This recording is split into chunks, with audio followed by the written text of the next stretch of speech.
Like, there's toxic masculinity, and I feel like that's usually when I look at a person, I'm like, okay, that, like, the masculinity is showing, you know? That's why I'm like, in moderation. Wait, so you're saying when masculinity is apparent or showing, that equals toxic masculinity? No, it's just sometimes it's like a little excessive, and that's usually when I like notice it. What is excessive masculinity? You know, like, oh, I need this like big old car. It's like, okay, you're compensating for something. Compensating for what? A lot of things, I can tell you that much. Go ahead. No, go ahead. List it. I mean, probably like their low self-esteem and maybe their tiny dicks. Can I say that? Sure. Okay. Tiny dicks. So do women who want nice cars, do they have loose pussies? No, they got taste. Oh, so it's only bad if men have a desire for material goods? No. These are all just like really misogynistic. I don't necessarily need a man to tell me. I also have females who can support me. I feel like women and men can both provide that. Wait, So what is misogynistic about his statement here? Well, I don't know why it has to be a man. How do you define misogyny? I don't know. I don't like this. What?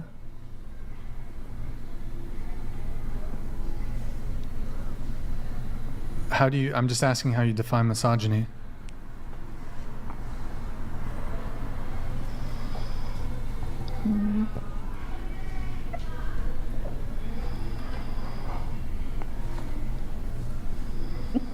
Can I go?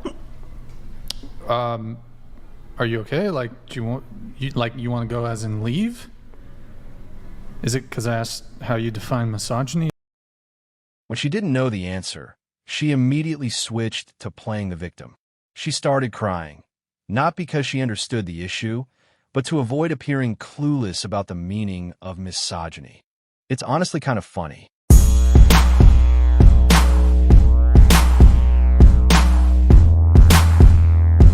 This might be the most entitled woman on the planet. Take a look at this Twitter post. I'm on a train and men are sitting in seats while women stand or sit on the floor. Declining birth rate isn't a mystery. Basically, the premise is that we men should give up our seats because she has a vagina. And if any guy is willing to do that, then he is a simp. Now, don't get me wrong. If my girlfriend's there or there's some old elderly lady who can't stand, yeah, I'll give her my seat. But for this random bimbo, hell no. The train running on tracks that men designed and built still isn't enough to impress her.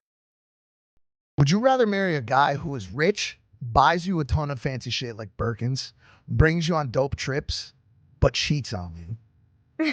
Or marry a broke dude who can't buy you shit, but his tongue is called the Clit Finder 4000, who beats up your pussy because he's mad at the world and he doesn't cheat? Okay, so the second one does not cheat. No, he don't cheat. He loves you. Like, literally, he sends you flowers on the most random days with little teddy bears that are holding like a tiny balloon. I'm gonna say the first guy. And here's why. Here's why. This is why the red pill community No, listen. Okay. This seems all too familiar. These are often the same women who label all men as unfaithful. Tell me why. My husband gets home for lunch. I'm like, you want anything to eat? I can make you something.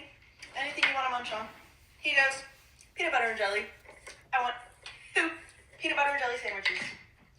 Like, this man could have asked for anything. I would have made him anything he wanted. We have leftovers. We have chicken and pasta. We have burritos that I can smother in queso. He's like, no. P&J. What a man. I mean, I'm not complaining. It's easy. It makes my job easy. I don't mind it. It's just funny. Like, I'm literally at your beck and call, and he's all, go make me a sandwich, woman. It's really this simple, ladies, because it's not about what is actually in the sandwich that makes it taste good. It is the level of effort and care from the person that you love making you something and handing it to you, combined with the fact that peanut butter and jelly sandwiches are consistently delicious. I dare say that everyone has at least one memory that really stands out about a peanut butter and jelly sandwich that was given to them and how delicious it was. I have two. One was when I was in high school. It was a full day of cheerleading eating competition that I had participated in. And my mom finally showed up with a peanut butter and jelly sandwich. I was starving and it was so good. The second was when I gave birth to my now 19-month-old daughter. The hospital kitchen was closed, and so I couldn't get anything to eat. And her dad went out and got a Uncrustable for me. He found that like in the little kitchen at the nurse's station. And I had never even had an Uncrustable before. It was so delicious. And it was just from the effort of him going out and get it. And plus, you know, I had just like labored for a while and was in terrible pain. But there's just something about it, ladies. Like, I'm serious. If you really want your way to a man's heart, just do something like this. I really appreciate that she isn't mocking him. It just makes her laugh a little, and she felt like sharing. Where can I meet someone like her? Oh man, here we go. Okay. Hello. Do I deserve more or less? Are you a man or a woman? I'm asking you. Do I deserve more or less? Well, probably less. Even now, when my voice is lower than yours? Even less now. I knew something was off. Saw that Adam's apple. I was like, oh, here we go. Back in my time, we had Wonder Woman. Nowadays, we're left wondering if it's a woman.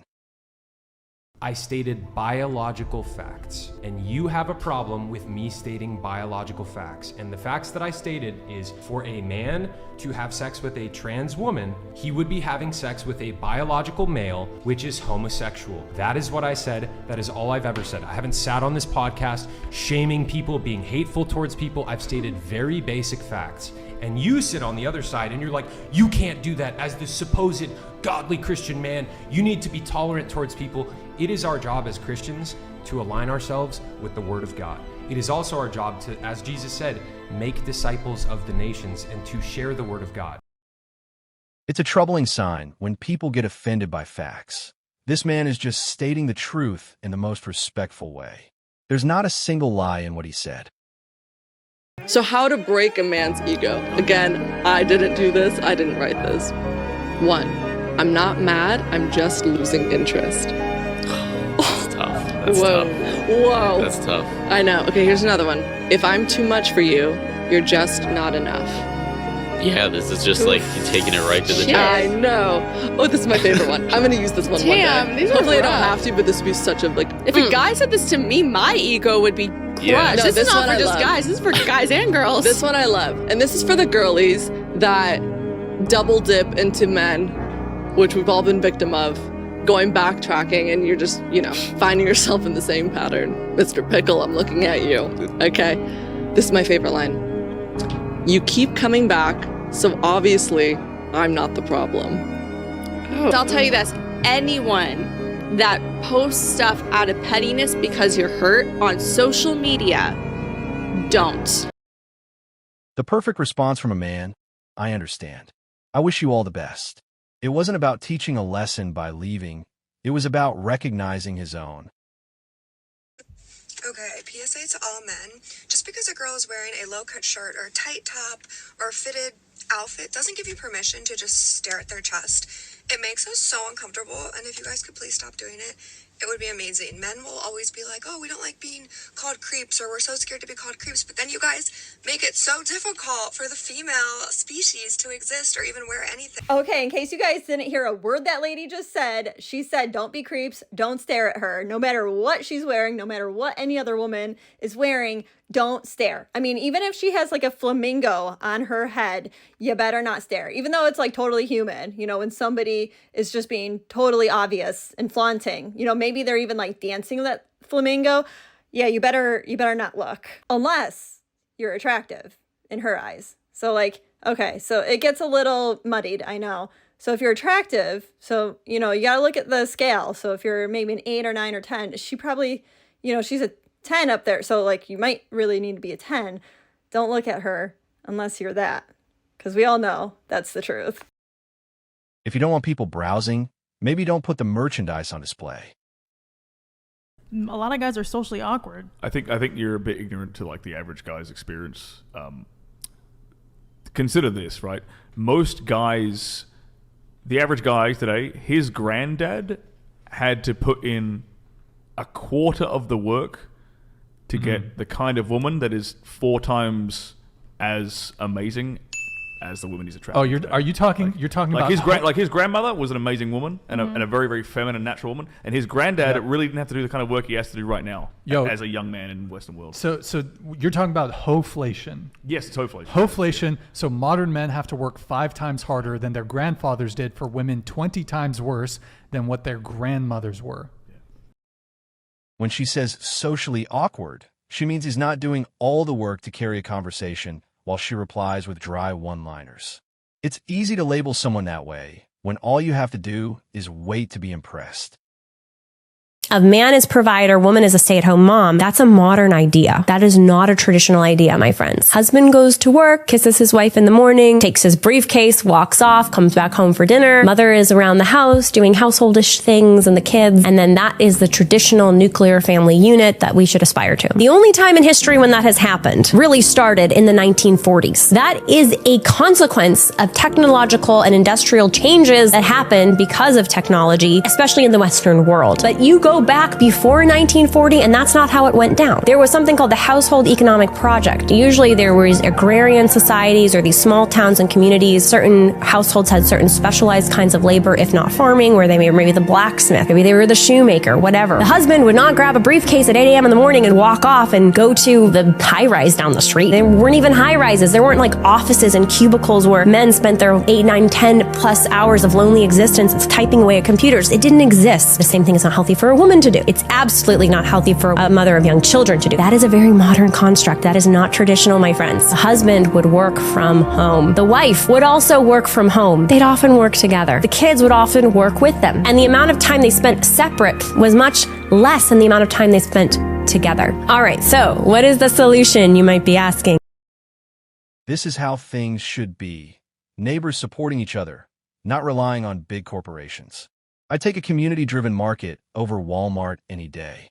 Thanks for watching MGTOW Voice. Show us your love by liking, sharing, and subscribing. Support us and help spread awareness for men around the world.